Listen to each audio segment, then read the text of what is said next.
really truly happening now. This is not a drill. Help, help, it's happening. Help, help, it's happening. Get your Mingo phones. It's time in 3, 2, 1. With over 800,000 sold, the King's Quest series continues to be the best-selling graphic adventure ever sold. Initially available on MS-DOS, with other popular formats to follow, King's Quest IV will be the first 3D animated adventure to use Sierra's improved high-resolution graphics system. In addition to its stunning new look, The Perils of Rosella will include over 40 minutes of original music performed by television and film composer William Goldstein. This stereo soundtrack is compatible with various music cards, including the Roland MT32 sound module, the AdLib music synthesizer, and the IBM music feature. That was quite the description.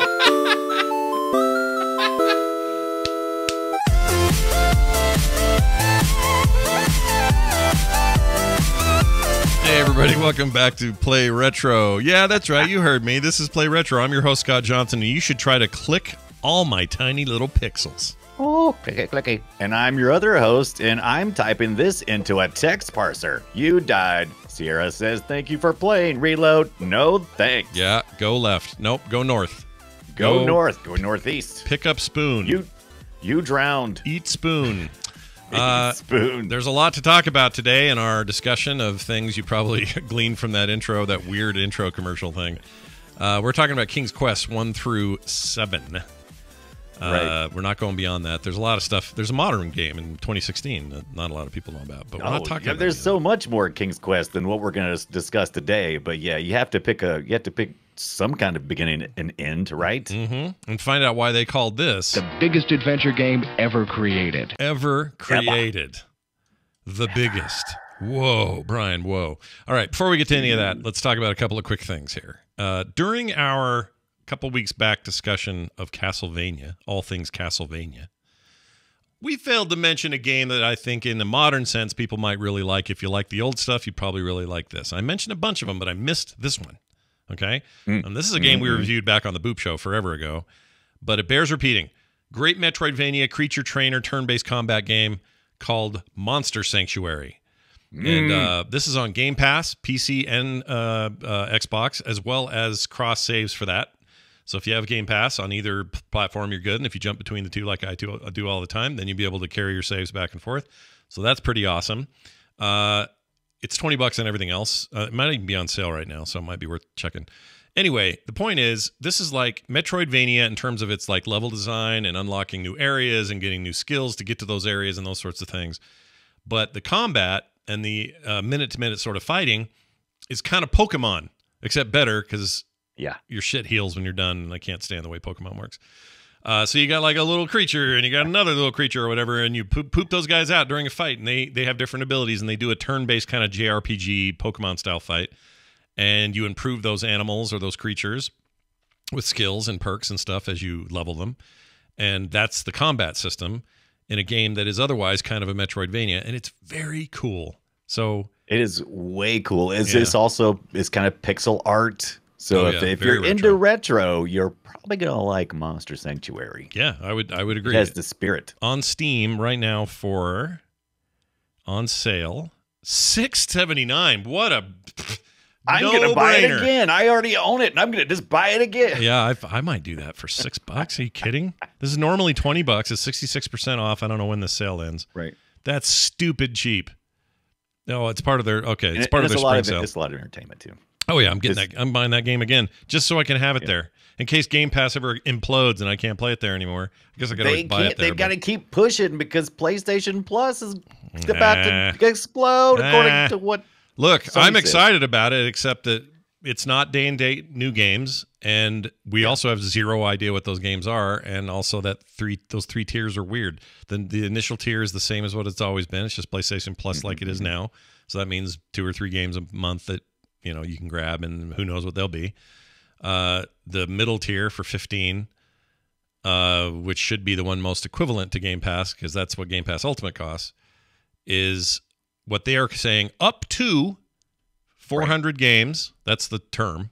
Up to 400 possible games. PS4 and PS5, but we have no idea what those games are. They haven't said. Right. All we do know for sure is they're not doing day and date on new stuff. So Unlike Game Pass, where, you know, I don't know, Forza 7 or Horizon 5 or it's another big one, Halo Infinite. When those big games came out, big AAA releases, they were available everywhere, but also on Game Pass as well, day one. That is not true here. Right. So you're not going to get the new, you know, I don't even know what old stuff you're going to get. I hope they throw cool things in there. I'm going to say, would I be able to play Medieval? Can I play that on the PlayStation there? I have no idea because they haven't given you a list yet, so we don't know. Right? How about Matt's? How about the Matt game? What Matt Mania, the pro wrestling game. What about that? Maybe, but again, no list. But they're doing retro for the third tier. So this actually is interesting for the show's purposes. On the third tier, you're going to pay $17.99, and in that tier, you get a bunch of old PSP, PS1, PS2 games. No Vitas in there for some reason. Right. And so they're trying to fight back on two fronts, right? They're trying to go against the Game Pass that is doing so well for Microsoft, and they're also trying to go against Nintendo bringing all their old stuff out, right? Well, so but also backwards compatibility on the Xbox has been pretty strong too. So you can play a lot of old Microsoft stuff and third-party stuff out of the gate with Game Pass. Sony's been very slow to care that much about backwards compatibility. So this is a signal more in that direction. But keep in mind, most of that will not be downloadable. That's streamed shit. So if you only want to stream PSP games, then that's how you're going to have to play them. And that's fine. I haven't looked at all the details, but hopefully it's going to be kind of like the PS Now. It is available. You can play it through it's exactly a stream, that. All they're doing is they're remarketing Now. That's all that this is. Yeah, I'm interested if they're going to go, and especially in the retro scene. That for me too. I have a lot of interest in it. I have a PS5. I really like it. I think it's missing a lot of features and services and stuff, but I really want to see them at least make the attempt to come up to parity with Microsoft on services. And if they can do that, that's a whole new ballgame. But I need to see that list, and we're not going to know till June what these games are. How are they going to beat Microsoft now that Microsoft owns every game franchise ever, including King's Quest, by the way? Oh, because Sierra is part of the Activision stuff. That's right. Yeah, I guess they don't own it yet, but they should in the next year if things go right. But yeah, when that ink dries on that deal, they'll own all of Sierra's back catalog. They'll get some Zork in there too. They'll have those Impressions games, city builders like Pharaoh and freaking. Oh, dude. Now, but will they do anything with us? The question. They might. I mean, that Pharaoh game's getting a licensed rework right now by a third party, so that's probably a separate deal that was made before any of this. But anyway, lots of fun to be had, and Monster Sanctuary rules is my point. Hey, Brian, tell me about all this bullshit you're buying for your Game Boy Color, because I cannot believe you're doing this stuff. What are you doing? Okay, as you all know, Robin from Texas sent me a Game Boy Color in a fantastic condition and plenty of games to play, including a couple of Zelda titles I've never played. And of course, as I get older and I can't see as well, I was thinking, you know what I need for this thing? It doesn't have a light. It does have a worm light that came with it. You love the worm lights. Yeah. But that's, those things are terrible when you're trying to look at them, because basically all you see is the stupid light sitting right in your face. So I was like, I need to get one of those magnifying light things. I was like, cool. So they still sell those anywhere? Nope. But they do on eBay, of course.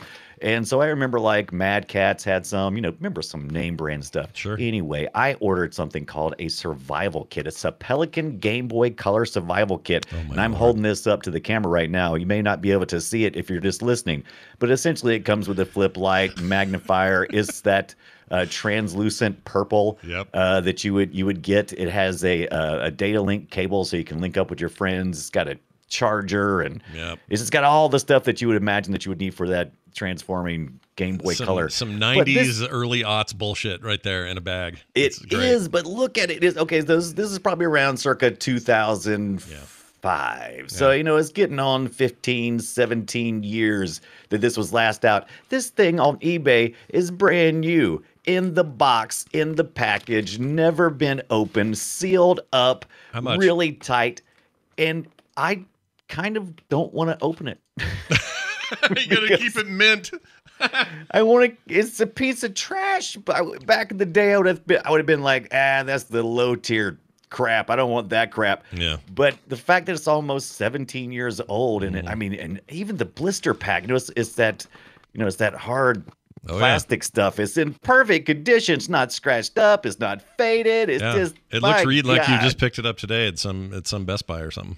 It really does. Does it? How much you pay for that? What'd you pay for it? It was about $40. I think brand new. I think it was probably like in the $25 range or something like that. So just for inflation, that's not too bad. Plus, I had to get it shipped. So I got to. So I got to make that decision. Do I open this stupid thing? Because are you going to actually use it? Are you going to put it on the Game Boy and use the big magnifier hole and all that crap? Are you going to do that? Yeah, I am. Okay, if you're going to do that, then you should open that thing up and take the multiple lacerations you're bound to get from that plastic. Go ahead and do that. And then use the thing and then get video of it and stuff. Otherwise, I don't think you should open it if you're not going to plan on using it, because it is kind of a cool relic to have in mint condition. It is kind of a cool relic. I'm almost tempted to order another one, but not like this, because I almost feel dirty, almost like I'm ruining good stock out there, because there was plenty of them that were on eBay that were like already used out of the pack, had scuffs and stuff. I think I'm just going to maybe order another one that's all scuffed up. And hang on to this. I love it. That's awesome. Dude, I got something from Brian this week. Speaking of things that came in the mail. Oh, yeah, did it arrive? It did. Excellent. Yeah, Brian sent me a C64 Mini, one of those Commodore 64 Minis. And I haven't plugged it in yet, but I freaking love it. My kids are all like, Dad, can I have it? Can I have this one? I'm like, no, this is mine. This is Dad's. Get away. And I, take it and leave and hide it. If you haven't really seen the C64 Mini, by the way, listener, it is a lot of fun. It literally looks like the C64 brown. It's got the keyboards, but it's small, and the keyboard doesn't actually function, of course. But you can plug in USB, HDMI, and it brings up the basic screen, so you can do all that. It comes with a joystick, and it comes bundled with a certain amount of games. Was that joystick in the bundle to begin? Or no, I'm sorry, in the original C64 joystick? Is it based on that? We never had one. On the original C64 joystick. I don't remember if they sold it as a bundle with the joystick. There may have been some bundles. Mine didn't come with one, but mine was secondhand. So. For my dad, but it looks like but it is a really cool little, if nothing else, it looks really cool on the shelf, right? Oh yeah. Okay, I found the original here. It's a little different than that original. That one looks a little bit different. You're right. It looked like it felt like the original to me. Yeah. But it's kind of it's been so long since I've look seen at this, those. how it used to be packaged. You got to see this. So you're looking at the stream here. That's Got how it. It used to come is in this like cool little plastic dome. Oh yeah, the dome, the pyramid, like it's made out of power or something. Oh, is that the one? That's the joystick with the games on it. I think. They sold one of those for a while. I don't remember those. It was preloaded with the games. What that is? Oh, it might be. Yeah. 26 games. You're right. But that's pretty cool too, though. What an ugly effing controller. I'm sorry. It is a terrible, ugly controller. Just barely better than the Atari controller. It's got 2 buttons, one on each side. How are you supposed to use that? I guess if you're left or right-handed, you can't use both buttons, can you? I guess you could turn it towards you and kind of. I had one of these. This like almost like flight stick looking one. I had one of these. Oh yeah. Well, I had it for my Apple IIe, is what I had it for. I didn't have a C64, but I had the Apple IIe Pro joystick controller thing with the little turny dials. Do you remember the little turny dials you had to do to like get it centered up? It would fall out of alignment. And you had to go. Yeah, dude. Oh, those were the days. Computer, and then here's the other thing. My dad was adamant that we couldn't use the keyboards or any kind of controllers or anything for games on my Apple IIe, because he said it was going to wear the thing out and he couldn't afford to buy a new one. So we had to like play games on the clandestine, like he was not paying attention. It's like, you're gonna wear it out. I love that idea. Oh, he was sure of it. It was the most like boomer ass thing to say back then. Right. You're gonna wear it out. You're gonna wear out that controller that's meant to be used that you'll never use. It's like, come on. We're gonna have to use a pair of vice grips to take it out of the TV and use it on this thing. That's it is lame. Because that's what you used to do. That's where the generation he was from, where they would flip those dials around on the TV until you tear the knob off, and then you had to take a pair of vice grips, and that was the new. That's what we did too. New. And he would hold on to TVs until they were so long and dead that there may be a possibility of a hint of an image on a TV that he would hang on to. We're like, Dad, you can't have the same TV for 28 years. You got to get another TV. So well, this still works just fine. It's a good time. All right. Well, good luck with your purple bullcrap. Okay. Purple. Did you get your Dungeons and Dragon candy? Oh yeah, I got that as well. Thank you for that. It's D&D nerd brand D&D things crossover. That was weird crossover, don't you think? I loved it. I thought it was great. Where'd you get those? I could get something free, but then they wouldn't let me do it. Oh, well, where'd you get those? Where do you find those? Oh, those are from Walgreens. Same place I got Moon Knight. Did I mention they have a family relative that works at the Walgreens? No, that's awesome though. Mm-hmm. What do they do? Call you and go, "Hey Brian, we got weird thing today. Come buy it." Like, what no, I'm usually in there visiting, going, "Okay, how's it going? Everything going good?" I'm gonna look over your toy junk and stuff. Oh, you got some candy over here. I want some candy. Yeah. That's usually how it goes. You walk out of there. I'm in Walgreens a lot because of that. Do you walk out of there with one of their back vibrators? Back massager? More like front vibrator. Oh, for your patootie. All right, let's move on. Let's get into it, guys. We got a game to discuss.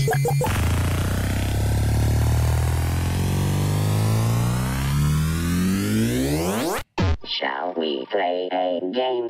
Do you all at home like adventure games? Do you like point and clicking and going, hey, I wonder if those two things combine, or wonder if this thing happens over here? I'm actually even playing a modern version of this in a game right now called Roki. Do you remember Roki? Oh. A couple years old. No. What is Roki? Made by a Norwegian developer. It's based on some Norwegian myth and lore and stuff. Anyway, very cool one of these, but in a very modern setting, modern engine, 3D character models, and it's a different kind of approach, but it's rooted in what we're going to talk about today: King's Quest 1 through 7. Now we're going to get in super hairy detail about each one. Right. I think we'll probably focus because there's just on not ones. enough time. No, there's not enough time to get into it. We could do a 4-part series, but nobody wants that. That's too much. Well, soon. Yeah, soon. Yeah. We're actually probably going to eventually have to do an entire episode on 7, I think, just by itself, or maybe the remake. 7 or the remake, and there is a remake, which people like a lot. There's a 2016 game that's like, I don't know what you call that. That's not a remake. It's like it's just a new King's Quest with chapters instead of the full game coming. But I don't think it worked out because the chapters ended, or they stopped. It's a reboot. Shipping. They stopped shipping chapters, which I think means it didn't sell very well. Is I think what happened. I think they got through 5, didn't they? Didn't they end up wrapping it up? That's a good question because that's. I don't think they finished it up. I could be wrong, but I don't think they finished it up. We'll have to dig more into that, but. We're talking about the old school stuff. We're talking 80s even here, up through a chunk of the 90s. But let's start with the first one. First of all, as a descriptor for those at home who are like, I never even heard of King's Quest. Why don't you guys tell me about it? King's Quest is a graphic adventure game series released between 1980 and 2016, 2016 being the one I mentioned. And that's a little misleading because there's a giant gap between the last proper one and then that. Chasm. Yeah, a huge chasm. More than like, what was the big chasm we talked about recently? Oh, Castlevania releases have been weirdly spaced out. Like 2009 was the last like official one. And so that isn't a mobile game or something. And so this is kind of a similar thing to that. I think it kind of ran its course and all that Sierra stuff sort of paused. And then, that's because they started it near the end there. I think after 6, King's Quest 6, I believe, is when they started changing hands. Sierra had gotten to a certain size, and so it was getting bought, sold, reshuffling of management and that kind of stuff. Yeah. Do you remember? I don't know if you remember this. This would have been 97, 98, so much later. But Sierra was the publisher of the original Half-Life game. Right. Boy, that's right. The fortunes have flipped there, of course, but they really have. I used to get really excited. I remember back when I would play Sierra games, I would get so excited about seeing that Sierra Mountain logo. That was just the hotness, man. There were certain logos that would show up that you're like, yeah, this is quality. Like the Lucas art thing, the Lucas thing with the character guy there. Yeah. That was Yeah. No, it meant quality. Sierra was known for a bunch of really quality products, amazing adventure games, amazing strategy and city builder games. I really hope that this purchase by Microsoft means we'll get those games. I'm just worried they're all going to get kind of lost in the shuffle. Now we know that Monkey Island is had some recent announcement with some new movement there, right? Yeah, with the original creators, Ron Gilbert and other dude. Right. I can't remember Ron his Gilbert. Name. Oh, okay. Is it Ron Gilbert? What did I say? That's right. That sounds right. Doug Gilbert? Doug. I don't know. Substitute Doug whenever you don't know. But Gilbert's new project is to bring that back, and that he was on that original stuff, so that's exciting. So I don't know. Right. I think we say this once in a while because Telltale Games came along, and they were now the go-to for modern adventure game stuff, and then tons of indies in between, like lots of cool little indie adventure games over the years. It's never left us entirely as a genre. But everyone's always going, oh, I think it's about to make a big comeback. And then it does. And then it kind of peters out a little bit, or it becomes, goes back to being a little more of a niche. And then it explodes again. And then the announcement of that new game, a revival to that series could be what it needs to get it going again. I don't know. Right. Now, I've read some interviews with Roberta Williams, who was the creator of this King's Quest. And I think the last we saw of them in an interview was they were had a ranch in Mexico or something, or they had a place in Mexico, and she said the only thing that would really get her back into doing a King's Quest is if she could work in MMOs, because every time King's Quest came out with a new one, it always seemed like it was attached to like new technology or a reason, right? Not they didn't just want to like continue the story. It was always like a reason that was pushing technology or something, or gameplay. Tally says the dream of King's Quest lives on in the form of anime dating sims. Maybe. That's kind of not wrong. It's kind of not wrong. Also, those dating sims, some of them are funny, and King's Quest was known for having a pretty strong sense of humor. And so you know what? Tally's right. A lot of puns. I think you might be right.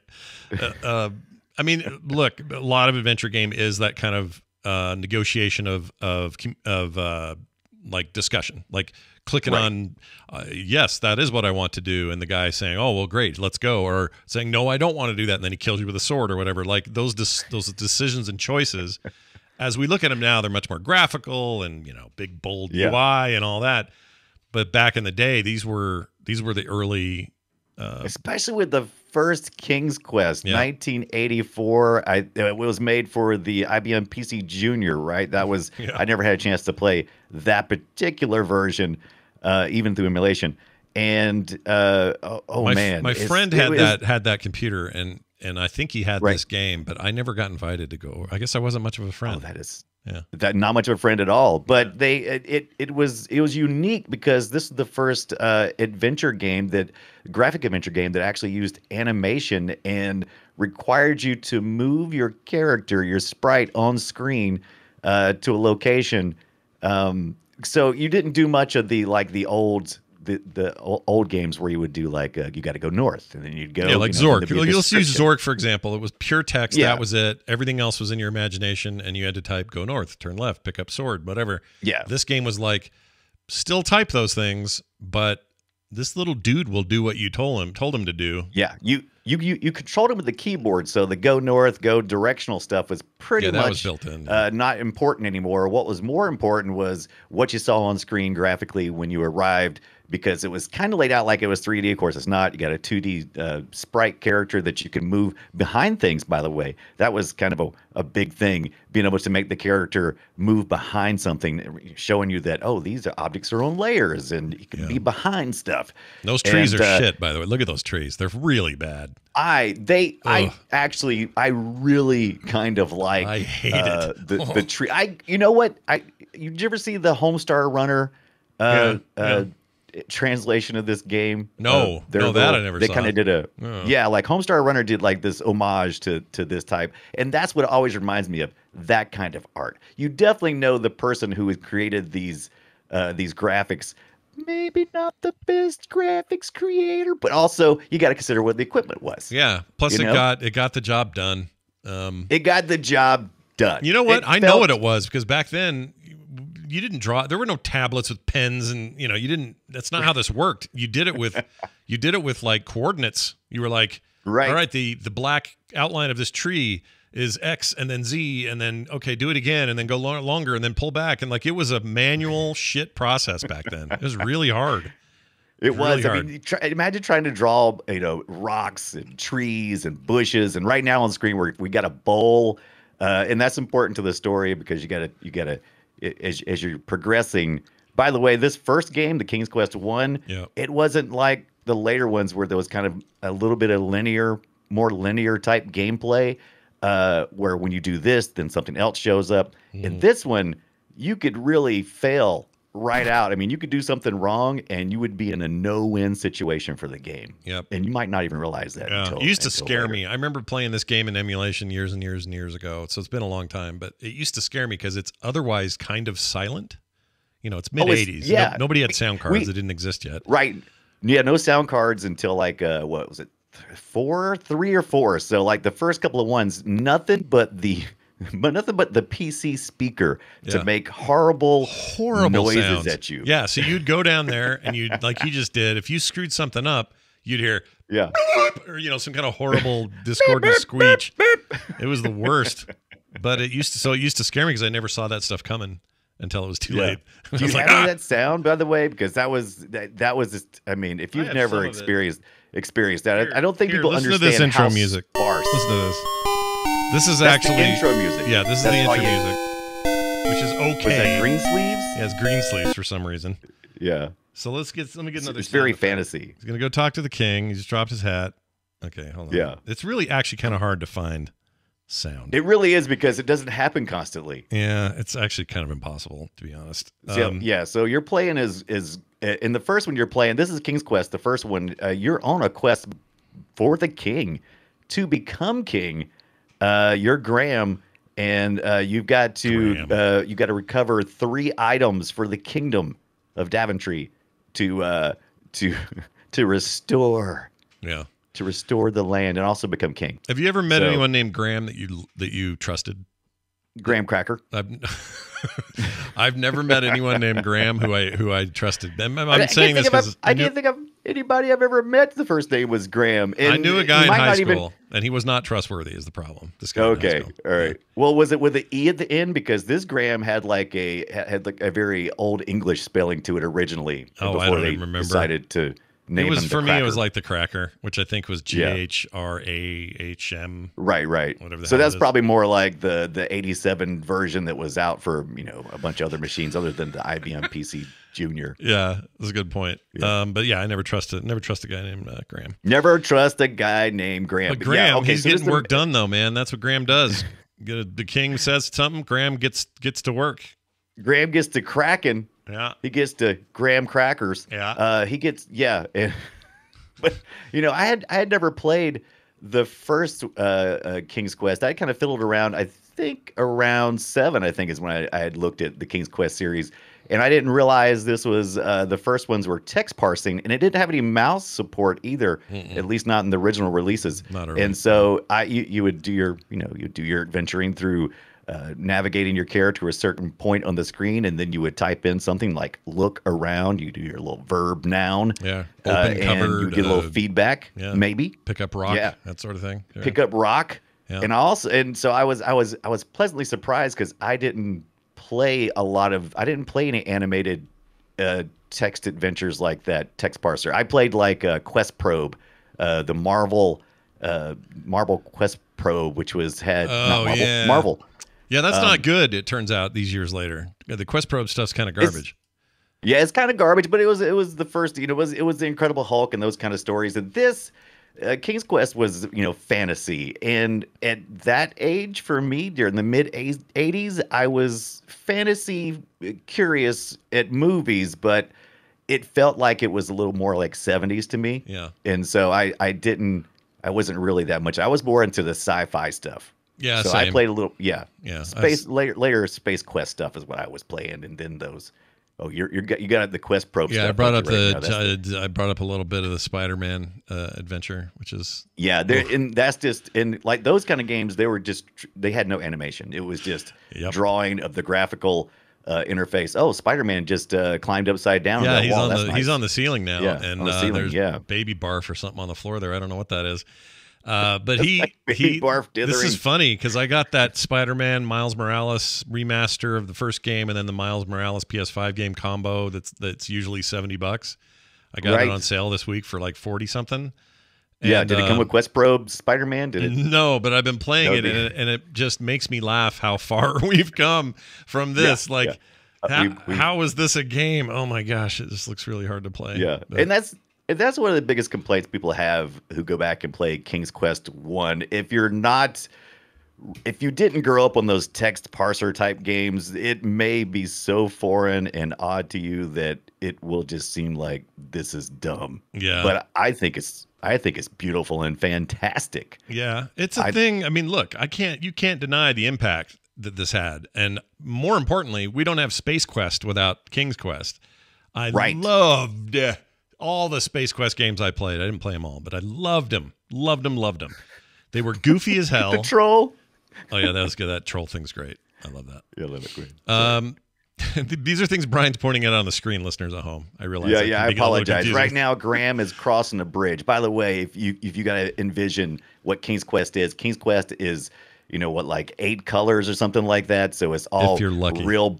Yeah. But it's very vibrant because they used every color they had in the palette, and so everything's really contrasty. And the characters are very simple. You kind of think of like Jumpman from Donkey Kong. Everything is tall. He's taller than that, but it's all big blocky stuff. Blocks. Given that 16 though, colors. But even given that, there's something really charming about how it's animated and stuff. I don't know. It's very charming. We were mostly limited at this point by our video. I guess this is EGA, correct? It would have been EGA, not VGA yet. Yeah, we're definitely not VGA. I think we may have been EGA. No, we might have still just been CGA. CGA was a rough we time. were just CGA. Yeah, this is 80-something, 85, 6, right. That range. Yeah. So top-end equipment back then might get you 64 colors total. 64 colors. Yeah. Look out. Now we're in the millions, or the 64 million range, which I don't even think we can see with the human eye. Oh, the chat room is angry. They're saying it's 4 colors. Oh, so CGA is 4. EGA was how many? 16 or 8? 16. Okay. So I thought CGA could do 16 at a certain resolution. Oh, but maybe. Then it couldn't at a reasonable resolution. If that makes sense. At like a really crappy resolution, it could do 16 colors at the top, but generally they ran at 8 colors. It's amazing how far that stuff's come, man. It's come so freaking far in what feels like not that much time. I know it's been a while, but that still happened That happened fast. And in human history, it's a blip.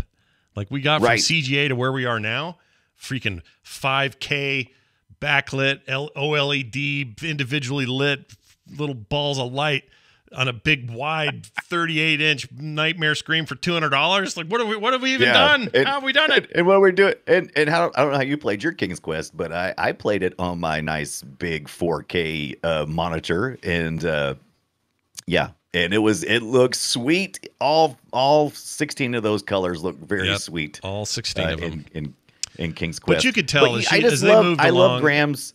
Yeah, go ahead. I love Graham's look. He's got a little adventuring hat. It's like you can tell it's a little blue hat with a red little, not a feather maybe, but maybe like a feather, maybe so, maybe a feather. He's got a vest on apparently. So and it's kind of like a pink or salmon color. Then he's got like a red shirt underneath that and some nice little blue jeans and he's some rocking feet some weird looking booty feet that I'm just not sure about. Yeah, I don't know how I feel about those booty feet. Right. But he's moving like a guy with a mission, and that's what you want out of stuff like this. Yeah, he's definitely giving me that Robin Hood era type vibe, right? Fairy tale era. Yeah, they're not. Yeah. This is not high fantasy. This is like very. No. Hey, remember the Sword in the Stone kind of stuff? Here it is. That's what we're doing. And boy does Graham walk fast. I mean, oh my God! No, he's slow going as from shit. all these screens. He's super slow. Yeah, it's the worst. This is my biggest complaint after messing around with it this week. Then I guess we didn't have anything to compare it to, so whatever. But that dude does not move fast enough for my taste at all.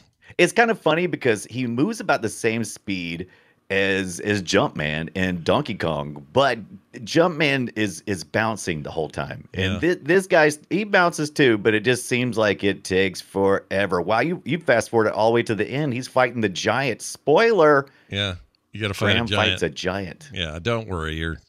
I think we're out of spoiler range on a game this. But you hadn't even showed the leprechauns. No. By the way, I think I spent more time playing King's Quest 1 than all the rest of them together. I kind of skimmed through 2.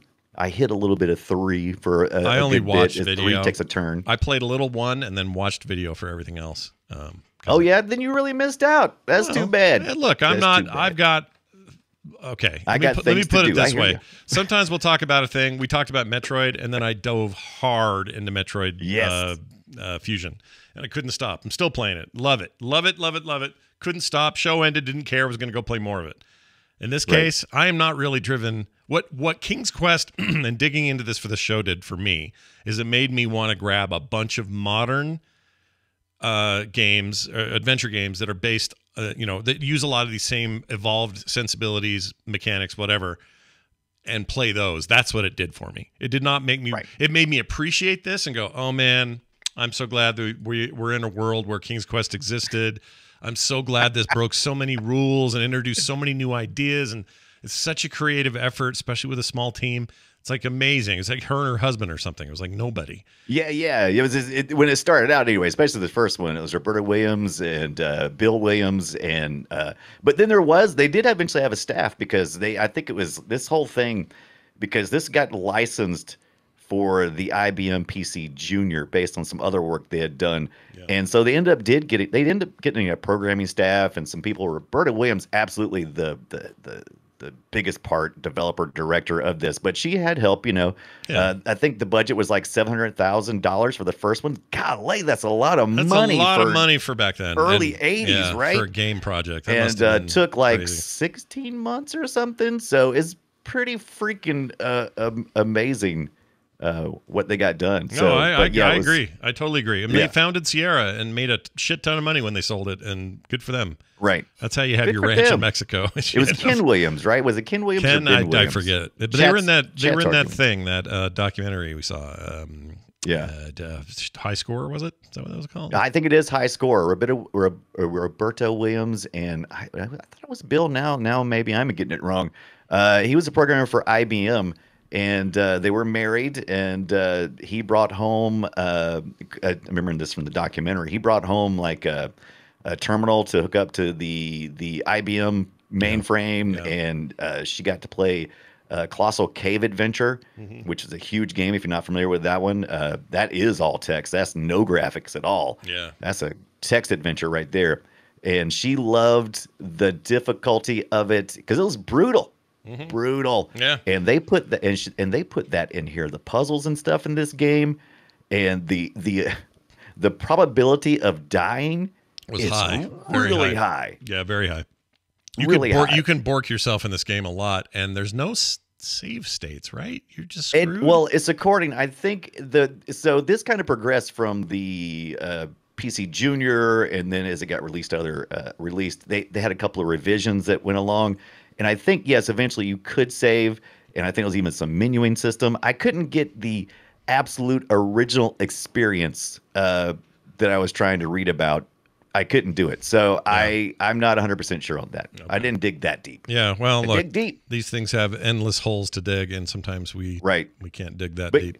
I ended up playing most of these I got it from Good Old Games, and it comes with the Scum VM. But then I started, I made the mistake of finding out about speedrunning on King's Quest 1.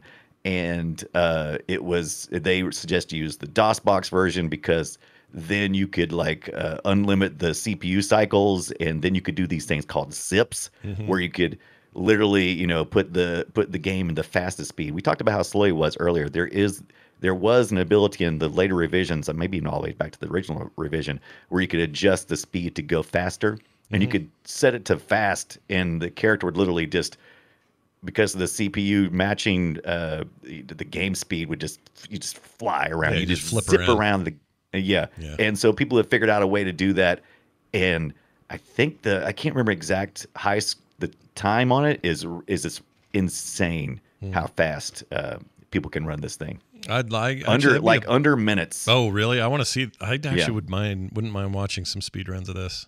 I actually watched some speed runs and learned how to do some of the zips because I was kind of fascinated because I was like, maybe this is the speed run game I want. Yeah. Well, let's. I look like at, how you. Go ahead. I was just gonna say, let's look at this grouping here. So we got, so everybody understands how far this went. King's Quest PC 1984. Okay, that's your original. That's Roberta Williams going, yeah, I got this idea and doing her thing. King's Quest for the Crown, 84, 87. Yeah. All right. That's when they actually added the subtitle because originally it was just King's Quest. Yeah, it was just King's Quest, but essentially the same game is my understanding, right? Then we got King's Quest for the Crown for the Sega Master System in 89. I don't know how that worked. I haven't looked that one up. That was actually the first one I played in my review. I had it on the Anbernic handheld. Tell me more. And instead of typing out things, you had a selection list. So you would have like a look around. And if you were in a certain area where an object was you were trying to get, it would tell you, get like carrot or and that kind of stuff. So it made it a lot more. It made it a lot easier to play. I bet it's much less chance of screwing up. A more fun experience potentially. Here it is, some video. Oh yeah, look at that. You got just basically a whole bunch of. Well, they give you a lot of choices though. Wow. Yeah, they do give you a lot of choices. That's how many choices are in. This is what's so fun about text parsing. Is there are a lot of choices in the text parsing. There are a lot of things you can say, and you're supposed to. The player is supposed to try to use all of their senses, and you probably never thought about using smell or listen when you're doing these, because usually you're thinking directions, looking, picking up, that kind of thing. So right, I think this would be a fun way to play it. This was a lot of fun. It's the graphics are a little bit. It looks a little bit nicer. I mean, this is still the Master System, but this is a little further on. Yeah, kind of NES era looking stuff. Ooh, was that Sonic the Hedgehog? Yeah. Nope, he's some kind of dude. I don't know who that is. I think that's the elf. He's the blue elf. Look at him. He's so freaking awesome. I love him. He's like got a blue hat on. He's got all the colors on. Yeah, he's definitely got that. After that, you got King's Quest 2, Romancing the Throne. That was 85, 87. King's Quest 3, To Err is Human. By the way, if you didn't know this about this whole series, all of them had to have a clever pun name, and I don't know why Quest for the Crown was the first one. Well, probably they knew they were going to do the puns by 85. I don't think they got as. I don't think they knew how goofy they were going to get till later, because they did get pretty goofy with this series. Right. I'm sorry. No, go ahead, continue on. So To Err is Human is spelled H-E-I-R. So there's your joke. King's Quest 4, which is called The Perils of Rosella. I guess that's kind of a boring name. It is. I was trying to get the pun on that. Rosella is the twin daughter of Graham. Oh, Graham's got a twin daughter in that one, doesn't he? He has twins. He's got King's Quest 3. To Err is Human is his. Spoiler, is his son. That doesn't get revealed later until the game, and then his twin sister is the main character in King's Quest. Oh, almost called it spoiler. Queen's Quest. Yeah, I would play Queen's Quest. I'd play Queen's Quest. I'd play Queen's Quest. Yeah, Queen's Quest. Let's get in there. That's the new take. Yeah. There you go, Microsoft. You are welcome. Yeah, I like it. Queen's Quest. There you go. After that, you got Absence Makes the Heart Go Yonder. I love that one. That appeared in 1990 as King's Quest 5. Now I'm saying Queen. Right. It is also on the NES just as King's Quest 5. That came out in 92. And that's when things went point and click. That's when that started. And actually it was and since it was on the NES, so 90, the PC version looked a lot better than the NES version because we were late in the cycle of NES in 1992. Yeah. And so they have different graphics, and it actually felt like a step back. It was really kind of weird. It is a little bit weird. The one I'm showing in the chat right now is actually from VII, which had these weird FMV. It's not though, because it's still pixel art, but it looks like trying to be Disney animated or something. It's really weird. I find it uncomfortable to watch. What's his name? Did all the like the Dragon's Lair and stuff. Yeah. It looks like Dragons. That's what exactly looks like. There you go. Except a little more low rent. Like I don't think it looks very good. I think it's kind of bad. It's right on the edge of Flash Flash animation, right? This is 1994, so Yeah. it's getting there. Yeah, We're almost there. Don Bluth is the name we were looking for. Don Bluth. Don Bluth. I should know that. He's a freaking Utah connection. Guy grew up and went to school Yeah. here. I don't know why I forgot that. Still around, still doing stuff. All right. Anyway, then you got your Hair Today, Gone Tomorrow. Get it? Right. And then the Princeless Bride came out in 94. That was the last one, which is the one we're looking at right here. That was also obviously part of the point and click era. And there were other games during that time of note. Space Quest, of course, we mentioned that. Police Quest. Did you play Police Quest? Because I did. You know, I didn't. I did play the Space Quest. I was aware of the Police Quest, and I started doing some reading on that, and I was fascinated by that. The fact that they had didn't have a real police officer who kind of like guided some of these stories. And they had people. They had cops who were, what do you call that? They do it with TV shows all the time. They have a name, right? On location with cops. His technical advisor, maybe technical advisor. There you go, advisors. That's it. Right. And chat room got it. Yeah, advisors. Anyway, yes, that is true. Knows. And it was great because it was this perfect playground for, detective work, picking up items, taking them back, combining them, like all of those mechanics that these games became famous for. Police Quest was like perfect for it, and it was so much fun. It was a fantastic thing. Yeah, Police Quest was a little bit later, and it was all point and click. Whereas Space Quest, the first two are text parsing. First one for sure. I don't know about the second one, but definitely the first one is text parse. But then after that, it goes to the point and click, and that's where kind of me and Scott kind of, I think, maybe diverge a little bit, because I will admit that I did not leave this King's Quest 1 through was it 4, because they were all text parsing, and I am a text parsing fool. I program by day, by the way. I'm a programmer by day. I am Brian. I do other things too, and something about doing that typing, and and the feeling of solving a problem through typing and conditionals, that excites me. No, I get it. Not as much. I like it too. I will not besmirch your like of that, because I'm also a fan. I think that's actually a really cool thing. The mouse is the worst thing that has ever been invented. This is true. I don't agree, but go ahead. Continue. I have such a hate for I hate leaving my keyboard and using my mouse when I'm interfacing with a computer. I get it. I do. Maybe from back where in the I grew day, up. back in the day, dude, a keyboard was everything. Right. You just keyboard short, and even today, I keyboard shortcut the hell out of things. But I don't think we can say that the mouse is a terrible invention. I think the mouse changed everything. I think forever. if the mouse hadn't been invented, I think we could have moved forward with some kind of keyboard technology or something that would maybe even be better, because it's such a break in my interfacing when I'm using the keyboard and have to hop over to the mouse. It's just, love it. I can't stand it. No, I love it. I think it's a fun philosophical thing. But Right. I do love keyboard shortcuts. I do. I'm a huge fan. So I'm not gonna take that away from you. However, I like point and click from a visual person standpoint, if that makes sense. Right. Plus it makes the game much less frustrating. Yeah. Because you kind of get clues to what you're supposed to do, especially when games let you mouse over an object and maybe something changes, or it's just much easier. Like if you want to go to a rock on a screen somewhere, it is a lot easier just to point your mouse to it and go click, and then your character moves to it, which they did like a combination. I think starting in 4, I think they did a combination of where you could do a mouse click and you could navigate your character, but you still use the text parsing to enter the commands. Did you ever this is a side note, did you ever what was I going to ask you? I had a really good question. It was keyboard related.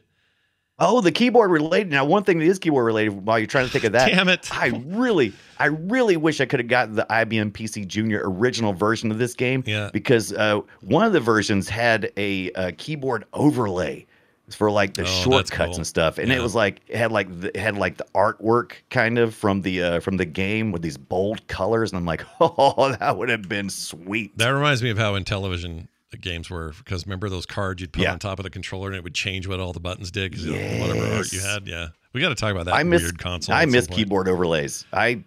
Okay, I know what I was going to ask you. So right now we're all used to using QWERTY keyboards. There's the Dvorak keyboard, which is a little more like what would have naturally been the thing, but they had to build a keyboard that slowed people down because they were jamming up keys, because it's back in the mechanical days. Yeah. And I don't mean mechanical keyboards. I mean like, actual typewriters. And the feet would just, because people are too fast. So the QWERTY keyboard that we're all used to was designed to slow us all down. Right. I guess it did its job.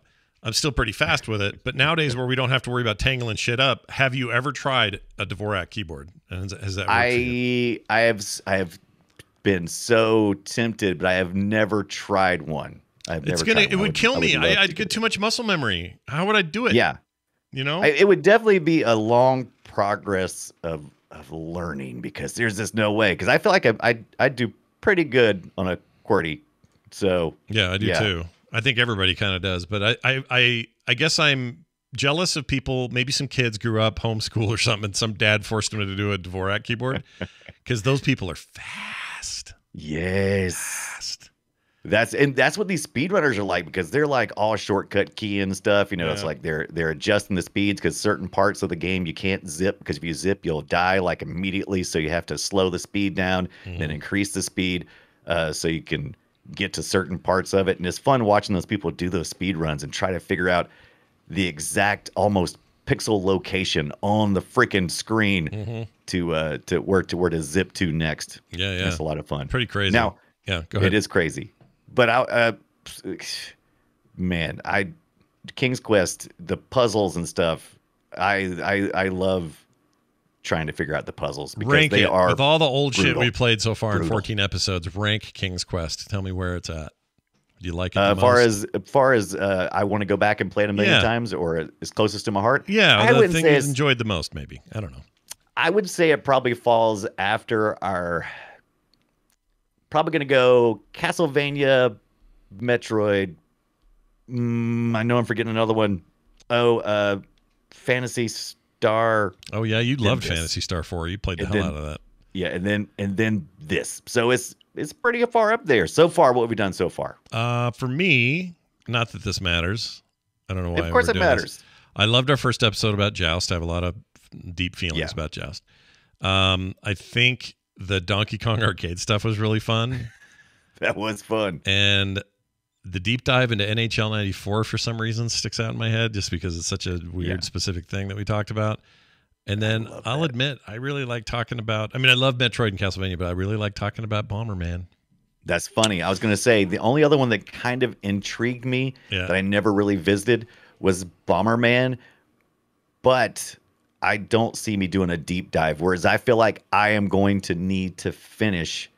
I am going to need to finish the Metroid stuff. I got to get the latest Metroid. I'm going to need to finish the Castlevania stuff, and I'm going to need to finish the King's Quest stuff. Oh, that's hilarious. Yeah, weirdly, I'm still playing the Saturn version and trying to complete it of Bomberman of all things. Yeah. So it's very odd. I didn't expect to be there, but there I am. It's fun. Now, what do you think? Everyone's talking about Monkey Island, and if you want to, we'll have a whole other episode about LucasArts games. Probably be more specific about a per game kind of coverage, because that's a whole other animal. But in a lot of ways, these games were contemporaries, at least the gaming style of it. LucasArts coming later, obviously, to the table, but with the resurgence of something like Monkey Island, what do you think it would take to get a brand new King's Quest out the door at this stage? It's really hard to say, because something more than just gameplay is going to come into as being a factor here. We're going to have to really want fantasy again. And I'm not sure if we're going through a fantasy state. There's nothing right now that's like making us really hungry for fantasy. There are some fantasy things out there, but probably more because of the gameplay mechanics than the actual setting. So we're going to need to, I don't know, when will we see something where, and maybe people are going to probably correct me and say, no, Brian, don't forget about this fantasy thing. But I just don't feel like in the popular conscience, that we're, heavy into the fantasy right this second. Yeah, I have a feeling you're right. I could see Space Quest happening first. I think I could see a Space Quest. I could see a very funny modern take on a Space Quest. Not Space Quest. Space Quest. Yeah, Space Quest. I would like to see more Grim Fandango because that is where my love. Because I did end up liking the point and clicky stuff as well, adventure stuff. Dude, Grim Fandango's awesome. Yeah, I mean, if you compare 1-to-1, I'm probably gonna, at least for right now, I'm having a resurgence, a rekindling of love for the text parsing. But man, like Grim Fandango and those kind of games, I really dig those things. Let me ask you this: good. Now that you've done all these amazing deep dives into Roberta Williams and her deep software career, yeah, would you also like to play the game Soft Porn Adventure featuring her on the front cover of the thing? What do you think of that? I did see that. That is great. So there's adventure. Yeah. So, if you know anything about Sierra, we're going to eventually have to talk about Leisure Suit Larry. And so there's this whole. So Roberta Williams was around 18 in the early 70s. So she grew up in that whole free love. Both of them did. Roberta and her husband, they both grew up during this free love and, don't be open with your body and be nude and that kind of stuff. And so anyway, later on she showed up as on the cover art for Soft Porn Adventure, which was which is a really weird thing for the Apple II in 1981. And I'm like, that's so weird. But I guess adult entertainment always ends up trying to find its way into those kinds of systems, especially early on, like Apple II. We knew he wanted personal computers, but we didn't know what we wanted to do with them completely. What do you do when you're not balancing your checkbook, right? Yeah. Will you accept games on this really expensive piece of machinery? Mm-hmm. Will you? Yeah. And if you do, will you play some? Will you play some adult things there? And I love that little bit, but it's funny way they described it in the picture. I remember reading it. It says Roberta posed nude, appearing from shoulders and above. Yeah. So in other words, her shoulders were naked. Yeah. She's in a hot tub or a pool or something like that. It's I think from the picture. And so she is naked, but you can't see nothing. I'm not sure. I never played the whole game. But is it also a text adventure? Is the text adventure? Oh yeah, 100%. We're looking at it right here. You start the game talking to a bartender. And it's all text adventure, 100% your imagination. Use your imagination for everything below the shoulders. Yeah. I don't know which lady she's in or which lady she is in this picture. I'll put it up. Oh, I can recognize her. She's she's an attractive lady. Okay. Which one is she? Because there's 3 ladies and a bartender in this hot tub. Which one is it? Do you know which one? She's the one on the right. Far right? Okay. Yeah, far right. That TV they got back there, that's dangerous. This is water. That is extremely dangerous. Knock TV into hot tub. Yeah, don't be doing that. That's what I would type. I think what's awesome is that we always talk about, what a men's club video games can be sometimes, and certainly historically speaking. I think it's very cool that Roberta Williams is like at the precipice of this like exciting genre movement way back in the day. Yeah, it's very, very cool. And then she even got to do King's Quest IV, which was the Perils of Rosella, which was the first adventure game, graphic adventure game that featured a woman in that role as the lead, and she was very capable. If you play the game, I did play some of it. She was very capable, and I really enjoyed that one. Yeah. And that's I think that's when they started using the new Sierra engine, I believe, because up until that point we had been using the older stuff, and this one had a lot more pixels. Oh yeah, way more pixels. Which is great. Yeah. Everybody likes more pixels. More pixels, more dithering, more color. Yeah. And I played, for the record, that 2016 reboot thing. Yeah, and, the chapter based 2016 thing is on Steam. It's okay. It's fine. I think it's like $20 now. My son Andrew, he said that he played it, and as well as his wife, my daughter-in-law, and they said that it was a really good story. It's okay. It's basically what the Telltale games are in terms of, it's not, how do I explain it? They're like those Walking Dead games or whatever. Except in this case, you actually move this dude in like a third-person action style. But then he has to interact with things, do puzzles and quests and all that stuff. I don't know if it's my favorite presentation of such a thing. They also use this like cell shading things, which is kind of all the rage back then. Still is, I guess. I'm playing Weird West right now, and it definitely looks like this. Right. But anyway, it's okay if you find it and it's on sale. I think maybe grab it.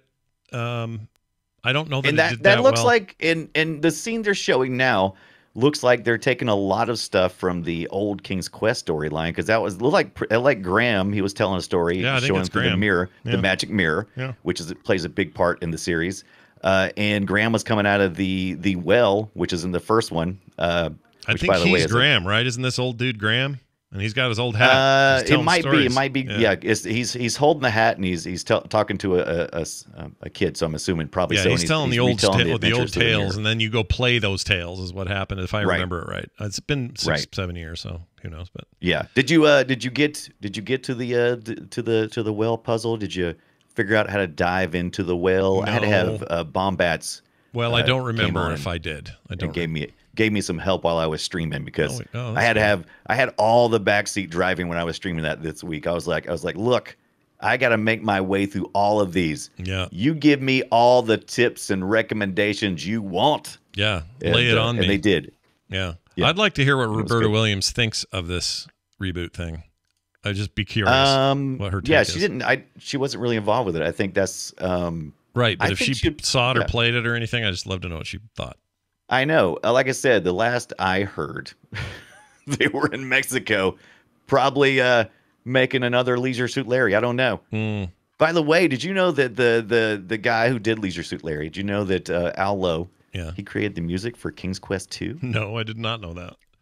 He's actually a really capable musician. Well, look at that. I did not know this until I started doing I just thought he was a sleazeball. I didn't know he did other things. Yeah, that's just a perv. That's another one we got to get into, right? We got to do that. And he was also the lead programmer on King's Quest 3. By the way, did you play King's Quest 3? You probably watched. I watched some of the King's Quest 3. Yeah, I watched some of it. That's one of the more fascinating ones that I ended on, because when you start, you're playing as this. You're playing as a character that's not even any of the royal family, or so you think. And you're like you're kind of like the apprentice, the wizard's apprentice in that one. But you're more like his whipping boy. Yeah. Comes to find out later on that you were kidnapped and you're actually Prince Alexander of the Grahams. Of the Grahams. Of the Grahams. That's not their last name. But anyway, you're Graham's son. The line you're the Graham's grandson.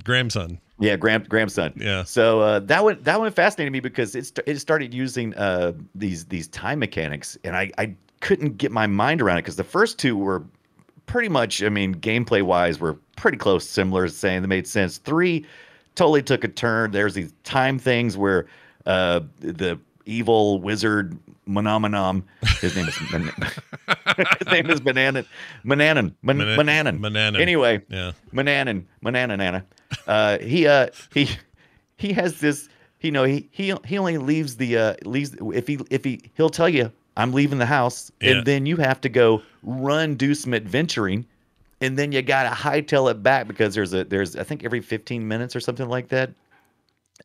You have to go do a quest and then return with anything you have and hide it. Otherwise, that mofo chases you all over the freaking kingdom, and he'll just. It's so anxiety. I hate that. I hate time-based mechanics, so I would not enjoy that, I think. I didn't enjoy it at first, but I started kind of enjoying the anxiety of knowing that if I wasn't able to get back in time, he was going to show up, and through my little PC speaker, it's going to go, rah, rah, rah, rah, rah, rah, whatever the noise is. And then he just, if you're carrying anything that's questable, then he'll kill you. He's a big old turd, so you have to try to hide it back home under the bed, and it was a real interesting turn for me. Yeah. And so, but at least it was still better than what was it? 5? Which one was it? Which one was voiced by the Sierra people? Oh, that was PC version of. Was that 4 or 5 where they started? Where Sierra? That must have been 5, I think. I think you're right. Where that is 5. Where they? Oh yeah, here it is. Absence makes the cart go yonder was the CD-ROM version was voiced by Sierra staffers. That is correct. Right, and it is so obvious. Is it bad? I should listen to some. It is. Oh my God, yeah. That was some of the audio I was going to capture because that one probably has the most cheesy lines. You got an owl. There's an owl who is notoriously hated.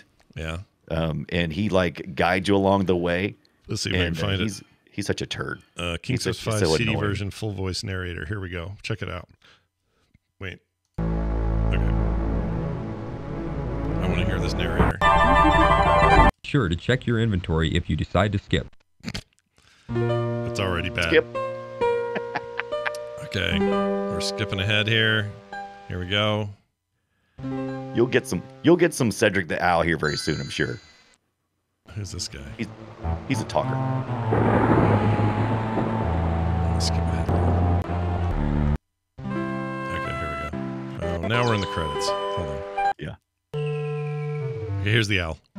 Here's Cedric. Yep. Ooh, I can tell you what happened. What?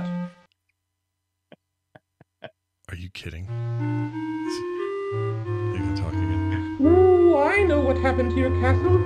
I saw it all. Yes, I did. Oh my shit! That's This is so what happens. bad. That's really This is what bad. happens when you get sound card support and you have your employee programmers. Hello, Do all I'm narration. clearly an owl person. What's going on? That's terrible. That's really, really bad. But that was the time. It's bad, yeah. but in a. Oh no, I love, dude. One of my favorite subgenres. My favorite things in this world is bad voice acting in video games. I love it. Yeah. So you're not going to so get good. complaints out of me. You know, Yeah. It's bad, and I will acknowledge it as such. But I will enjoy the hell out of it while I listen. It's so much fun to play. These are the point and click ones, 5, 6, and 7. Because when you do 5, you got all this voice acting. It's just absolute. Look, they were really just doing the best they could, right? Yeah. I mean, they were just doing what they had to do to get it out the freaking door. Yeah. Now, but then by the time they got to 6, man, they started hiring real actors, and they started having real voice actors and spending big bucks. This is the height. They should redo that owl. Should do a remaster of 5 and get that owl redone because he's really bad. I actually like it. Man. Well then, what happened? Long pause. Here we go. Many long It pauses. was the powerful and evil wizard Mordak who did it. Mordak, Mordak took the castle and your family and all the stuff. You're really screwed. It turns out it's Menominon's brother, by the way. You're like, who's Mordak? And you're like, but there's all kinds of reveals. By the way, if you haven't seen AGD Interactive, I sent you a link in the Discord. They did a remastering and a new engine and everything for King's Quest 1, 2. Oh yeah, I saw think this. They did 3. It's really cool. Yeah. Yeah. And so those things look kind of freaking fantastic, man. But there's so many redos. There's so many branches of this thing of King's Quest. Those first 7 so beloved. There's so many different ways. They're doing to see it. AGD is doing 1, 2, and 3 remasters. Also, Quest for Glory. Oh, we didn't talk about the Quest of Glory. Al Yeah, Quest Elmo of Glory and the stuff. Lost Dutchman's Mine and Mage Initiation, which are other games that a couple of those are familiar to me. But Right. Oh wow, yeah. Like look at the redos on this. Looks great.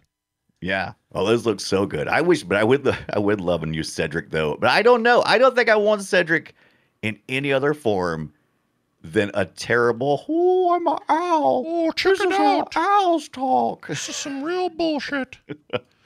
I'm a real boy. I only want that when it comes to Cedric. Well, I don't You think gotta do it. 5. I don't think 5 is going to get a remake. So who knows? Right. I don't either. But 6, man. Air today, gone tomorrow. That's the one. That's the one that I came across that people seem to have loved. People love 6 the most. Yep. They really love that one because it had 6 the is their biggest jam. production value. We had the voice of the Beauty and the Beast voice, right? So I mean, we had the Beast. So we're doing all kinds of good stuff in Yeah. this one. What's his name? Can't think of his name. Beast Man. No, it's got a real Man name. of Beast. Man of Beast. Yeah, sure. We'll Man of Beast. Let's see if we got any audio on this one. And a gentleman. It would be best that you leave before there is any further embarrassment. Okay, so a little more actory, you know. Yeah, I feel more like we're getting into the Telltale era, Yeah, right? I feel a little more, yeah, maybe a some little bit better. LucasArts. Yeah. By the way, Leisure Suit Larry, their latest game. I just happened to see this while I was passing through these pages. There's a game that came out in 2020. All right, they're still making those. Yeah, Leisure Suit Larry, Wet Dreams Die. I can't even say it. Wet Dreams Dry Twice is the name of that. That's freaking gross. It is sick. Yeah, those guys are. I love it. Gross. I love it. I've never now, played a Leisure Suit Larry game to any kind of fruition. I've like poked in here and there, and that's it. I have no idea what those games are. You poked in here and there. I poked in. Yeah. So, man, I was disturbed to see the number of porn parodies on King's Quest. Is that true of everything there. though? Like you could search for freaking, I don't know. You could search for but I was Peppa Pig quite and disturbed. You get porn if you want. Yeah, that Rule 34 is in full effect on just about everything, and it sounds like King's Quest is not immune. Check this out right here. Though roughly hewn, the cliffs do not provide regular handholds for climbing, and they seem otherwise impenetrable. Oh, yeah. I love that. Yeah. I even in the later ones, it is still so hard. King's Quest is always about not falling off things. Yep. It even all the way to the back is constantly like, okay, you got to watch your footing here because it's an adventure and you do have to watch your footing. But it's a little brutal sometimes. I can't tell you the number of times I fell and forgot to save. Oh my God, no game has ever needed save and save often more than this freaking game, because a lot of times you kind of know when you're about to enter into a bad part, right? You're like, okay, I need to save here. Yeah. I think I'm just gonna head into something bad. Yeah. And you prepare. With this one, you can just be, I'm gonna walk over there and pick up that walnut. Next thing you know, you're dead. It's like, how did that happen? Yeah. I'm dead. I should have saved again. Some people want it to be that hard again, but basically it just forced you to memorize shit, and then you'd be okay. But even that didn't help because random number generation is a huge thing, especially in the first couple of King's Quest, where you leave a screen and you come in and it's like, oh, the bird's here. There's like 60% chance or 75% chance it'll be there. Sometimes it's not, so you have to leave the screen and come back a couple of times. Sometimes you'll enter a screen, you're like, the witch shows up, and like, oh, it's a witch, run.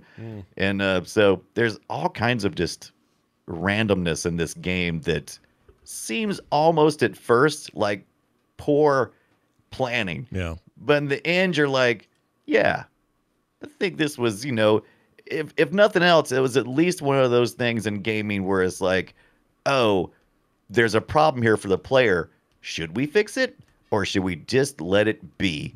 And that will be the thing that kind of, makes this game a little more tough. Yeah, I agree. And so this happened a lot. Well said. And don't forget, everybody, if you want to still play these games, Good Old Games has it. Steam has some stuff. You can emulate things on DOSBox and Scum.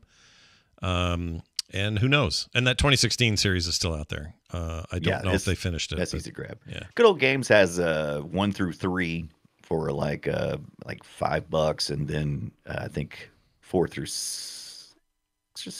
I think 7 still standalone unless you buy certain collections and that kind of thing. So yeah. I have to admit, I'm slightly curious to try that Master System game. I just want to fiddle with the it. Master System's awesome. It should be on your Amber Nick. Yeah, and I can also save scum that thing, right? I can go like, ooh, I'm going to save right here. And then I'm it's a lot more casual. So I kind of enjoyed that experience because I was on the go. I ain't got time to be that concentrated on the go. Yeah. So you got to move, man. You're moving. Shaking, moving, shaking, all that. All right. Let's get to Guess My Game. This is a game we play every week. No, you guess my We play some ancient mute sound, and then we try to guess what it is, and we usually tell each other what year. Is it? Yeah. Is it Cedric the Owl? No, it is definitely not Cedric the Owl, but it is from 1991, so you might think, oh, it could be some bad audio. I don't know, maybe. Not really, but you'll hear it now, and you'll try to guess. So here you go. 91, all right? Here we go. 91. This does sound like an adventure, though.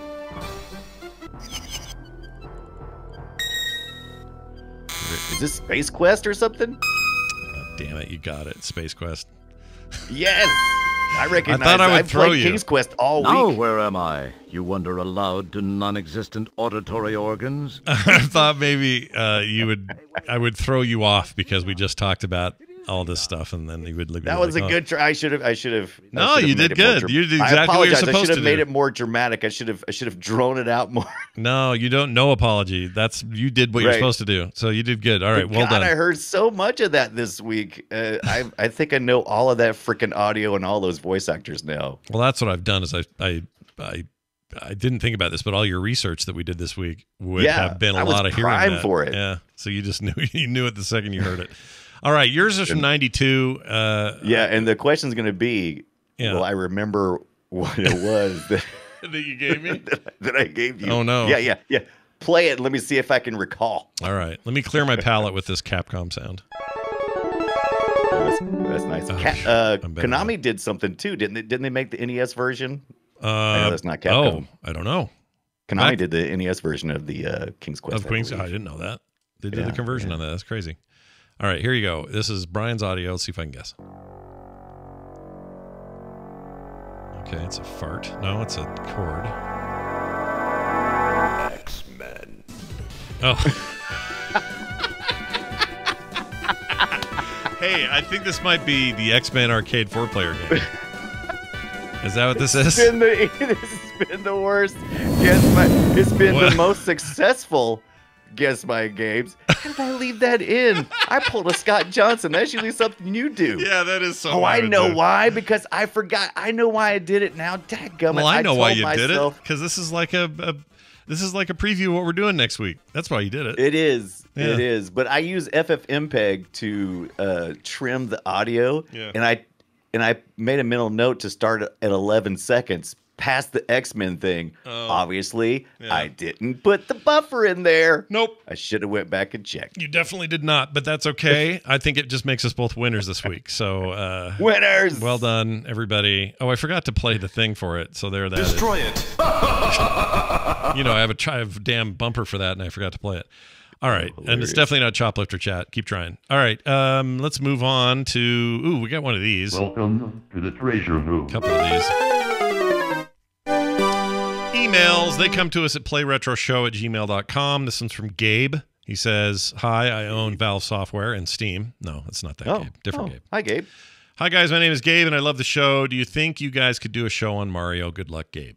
Well, of course. I mean, we did the Donkey Kong games, but I don't think that's the same. I think That's not the same. we're probably going to have to do a more broken out thing where it's like, all right, we're going to focus entirely on Super Mario World this time. Another time we'll focus entirely on the original Super Mario Brothers or the second game too, which is weird. It's not even really a Mario game, but they slapped a bunch of art on it and called it Mario.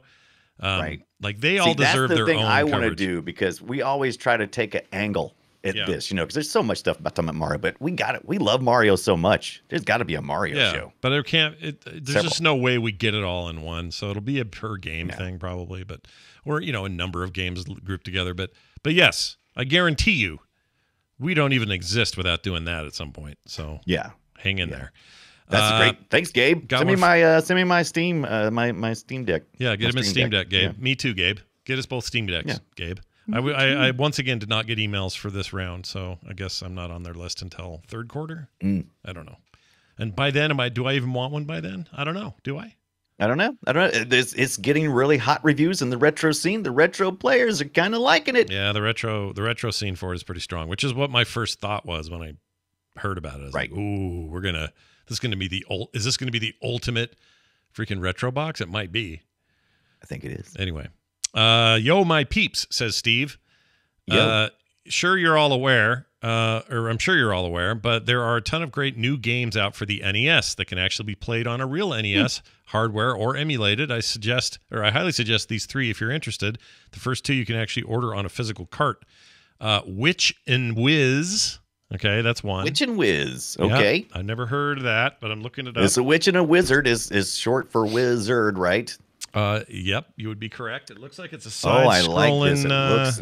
Let's see. Oh, here it is. Brand new puzzle platformer for the Nintendo Entertainment System. Young boy's been kidnapped by a dark sorceress. It's up to you, his best friend, a young witch, to rescue him, but it won't be easy. Over 100 levels of brain-melting puzzles stand between you and you solving them all, or whatever the hell that says. Oh, this looks great. Right. Oh, yeah, and you can also let's see, you can also play the emulator. So I guess you could purchase this as well as a digital copy, maybe. Yeah, I don't know, $10 maybe. Yeah. But I want to do it. I'm with you. I like the idea of the cart. I like that. The special edition is sold out though. Dadgummit. I know that sucks. Okay, how about this? We got one called Micro Mages. Also available. Yeah, that seems neat. He's got one here called BOBL. I don't know what that is. It's another itch.io thing. I've seen this Micro Mages. I've seen that before. Have you? That was cool. Yeah. BOBL looks like an interesting... Bobble. Oh, this is neat looking. Look at the animation on this. Is this just running on NES hardware? I do like this. Yeah, this looks cool. Oh, that is neat. So it's kind of like a little ball that yeah, look at the physics. Oh, little physics. I like that. Little ripple physics in the water. Nintendo is a physics kind of console. But no, not that one. I need to know more about... I'm going to play these games. It says also included is a link to... that covers all things NES Homebrew. He sent that over as well. There's like a Substack letter or newsletter about it. I'm going to subscribe to it. Thanks, Steve. This is great. I love it. Thank you, Steve. The homebrew world is cool, and I'd like to do more in it. So thank you for that. We appreciate it. All right, Brian, we're just about done, but we got to let people know that next week we're doing the 4-player arcade co-ops of the 90s. Think X-Men, The Simpsons, TMNT, rather. What else? There's others. There are others, but those were the top 3 for me. Now, this is the 90s, not the 80s. We'll probably talk about Gauntlet. We usually talk about stuff leading up to games and then the games beyond, but we're primarily going to sit our big bird butts down right at X-Men, Simpsons, and TMNT, and those 4-player co-op games. I have a very specific story about that X-Men game that to this day still stings. I'll save it for next week, but it's a real bummer of a story. Does Rogue touch you in the crotch? No. Where's Rogue touch you? She took my crotch power by touching my crotch. No, she nothing to do with her. Your big D energy. It has to do with what I thought I was getting when I bought a game later that had the X-Men on it. Oh, okay. Interesting. I can't wait to hear about this then. I'll get to that next week. Back to the arcade we're going, Scott. That's right. 4-player arcade. It'll sound a little like this. Where is it? Here we go. 90. This is from 92, so this would have been about the time you'd hear a little bit of this. Oh, yeah, baby. Anyway, more on that next week when we tackle X-Men, Simpsons, TMNT, and much, much more. In the meantime, if you like this show, and I know that you do, make sure you support us over at patreon.com/playretro. It's a chance for you to support your favorite retro gaming podcast and get lots of benefits for doing so. Patreon.com/playretro is where you want to go. Follow Brian during the week. He plays a lot of these games and more over at Brian Dunaway on Twitch.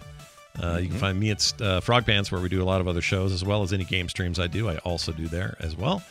PlayRetroShow@gmail.com is our email address. PlayRetroShow on Twitter is where you can find out when shows go live and other cool stuff, so check that out. We'll be doing some giveaways there soon as well. And as always, all this stuff and everything else you ever need about us is over at frogpants.com/playretro. Hey, Brian, anything else you want to add before we go? Yes. Push rock. Push I rock. Died. Did you put... Oh, you died again. Well, get ready to reload the save. Oh, there were no saves back then? Oh. Start the game over, Brian. Start the effing game over. All right, everybody. That's going to do it for us. Thanks for listening. Thanks for watching. Go play something retro. We'll see you next time.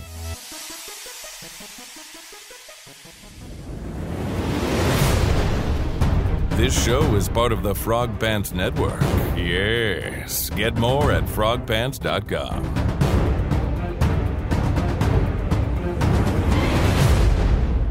The biggest adventure game ever created. Well, that wouldn't last long.